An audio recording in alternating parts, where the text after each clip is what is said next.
जब तक हमको हमारा डिमांड का कॉन्स्टिट्यूशनल सॉल्यूशन नहीं मिलता है राइटिंग में किसी भी पार्टी से या गवर्नमेंट से, तिपरा मोथा अलायंस नहीं करेगा। हमको सब पार्टी बुलाते हैं, सब पार्टी बात कर रहे हैं, लेकिन हमने सबको बोला है कि अगले 24 घंटे तक अगर राइटिंग में नहीं दिया हमारा डिमांड, तो हम ये इलेक्शन खुद फाइट करेंगे। न्यूज़ में आ रहा है कि हम अलायंस कर रहे हैं। हम कोई भी पार्टी के संग अलायंस नहीं करेंगे जब तक राइटिंग में हमारा कॉन्स्टिट्यूशनल सॉल्यूशन का डिमांड आप लोग राइटिंग में नहीं देंगे। हमको राइटिंग में देखना है, उसी के बाद हम बात करेंगे, वरना हम अपने इलेक्शन में अकेले लड़ने के लिए तैयार हैं। न्यू मीडिया में जो खबर आता है, जो लीक किया जाता है, सबको लगता है कि हम अलायंस पैसे के लिए करेंगे या थोड़ा पावर के लिए।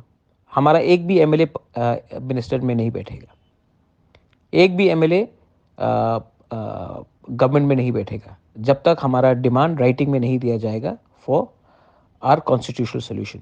संविधान में लिखा जाना पड़ेगा, कानून बनना पड़ेगा, आयन बनना पड़ेगा, तब ही हम बात करेंगे, वरना हम बात नहीं करेंगे। अगर बात करना है तो राइटिंग में भेजिए, वरना इलेक्शन में लड़िए।